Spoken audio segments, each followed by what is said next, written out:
नमस्कार माऊली.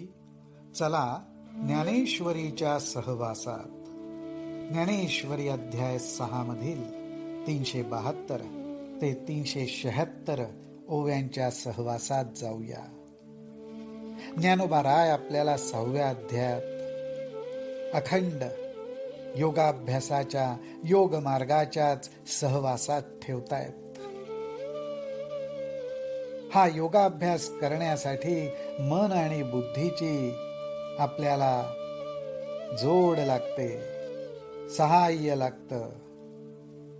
ह्या योग मार्गाबद्दल, मनाबद्दल, बुद्धीबद्दल सांगतानाच ज्ञानोबाराय पुढे म्हणतात, जया सुखाची या गोडी, मन आरतीची सेची सोडी, संसाराची या तोंडी गुंतले जे.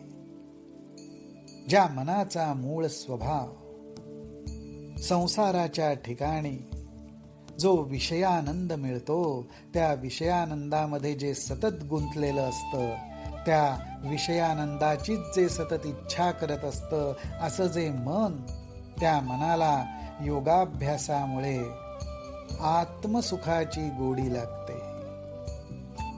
आणि ती आत्मसुखाची गोडी लागणं हे फार विशेष आहे. हा विशेष अनुभव आहे. मनाला आत्मसुखाची गोडी लागणं हा सर्वोच्च परम अनुभव आहे.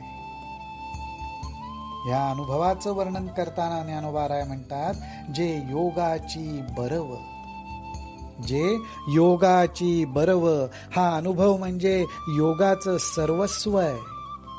संतोषाची राणीव, राणीव म्हणजे राज्य आहे. तर मनाला संतोषाचं राज्य प्राप्त होतं.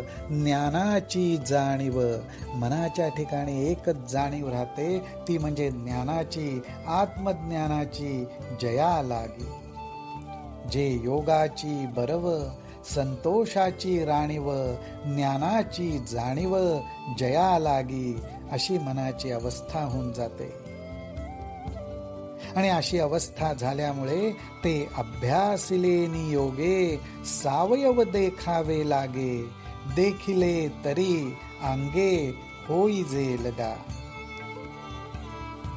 मन, बुद्धी, इंद्रिय यांच्या साह्याने हा योगाभ्यास केल्यामुळे काय होतं?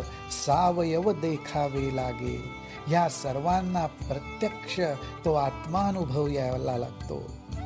सावयव, स अवयव, सर्व अवयवांना, इंद्रियांना, मनाला, बुद्धीला, सर्वांना हा अनुभव यायला लागतो. आणि हा अनुभव आल्यामुळेच देखिले तरी अंगे होई जे लगा, तो आत्मानुभवच आपण होऊन जातो. आपण वेगळे राहतच नाही. आणि अशामुळेच ज्या संतोषाच्या राज्याला आपण प्राप्त होतो, अर्थात दुःखाच्याही पलीकडे जातो. दुःख म्हणजे अर्थात मोह, माया, अज्ञान ह्याच्या पलीकडे जीवाला नेणं, हाच तर योगाभ्यासाचा मुख्य उद्देश.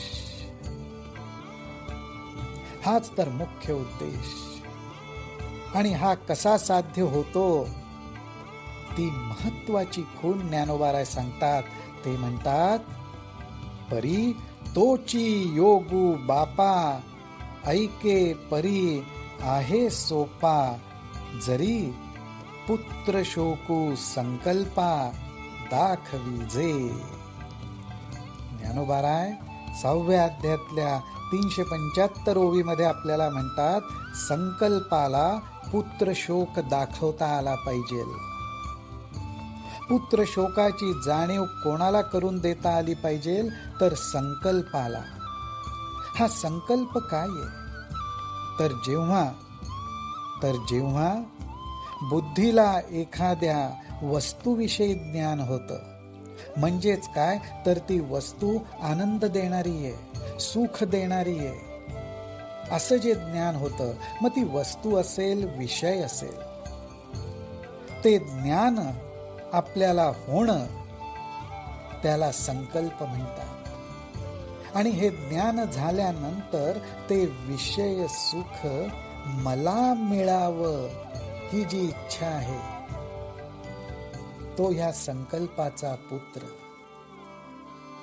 तर असं हे ज्ञान झाल्यानंतर ते विषय सुख मला मिळावं ही इच्छाच राहता कामा नये.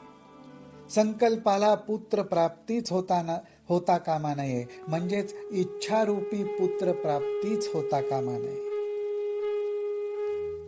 हे ज्याला जमायला लागलं म्हणजेच काय, विषय सुखाच्या विचाराने ज्याचं चित्त ढळलं नाही, मन अस्थिर झालं नाही, बुद्धी पालटली नाही, त्याच्यासाठी हा योग मार्ग सोपा आहे असं ज्ञानोबा ह्या ठिकाणी सांगतात. आणि म्हणून ते म्हणतात, हा विषयांते निमालिया ऐके, इंद्रिये नेमाचिया धारणी देखे, तरी हिये घालुनी मुके जीवितासी. अशा रीतीने जेव्हा या संकल्पाला समजतं, काय समजतं की आता मन आणि बुद्धी विषयांकडे धाव घेत नाहीत. हा विषयांते निमालिया ऐके, निमालिया म्हणजे संपुष्ट झाले, विषय नाहीसे झालेत असं जेव्हा हा संकल्प ऐकतो, इंद्रिये नेमाचिया धारणी देखे, इंद्रियांनी कुठली गोष्ट धारण केली आहे तर आता आम्ही नियमांमध्येच राहणार, हे इंद्रियांनी धारण केलंय. नियमाच्या धारणेमध्ये इंद्रिय आता अडकली गेलेत, हे जेव्हा संकल्प बघतो, तरी हिये घालुनी मुके जीवितासी, असं पाहिल्या बरोबर त्या संकल्पाचा जीव जातो. संकल्पाचा जीव जातो म्हणजेच काय, तर विषय इच्छा आणि विषय सुख प्राप्त व्हावी ही मनातली इच्छाच नाहीशी होते. आणि त्या ठिकाणी माझं मन फक्त माझ्या प्रभूच्या चरणी राहावं, त्याच्या भक्तीमध्येच विलीन होऊन राहावं, एवढा एकच भाव भक्ताच्या मनात नांदतो. रामकृष्ण हरी, रामकृष्ण हरी, राम.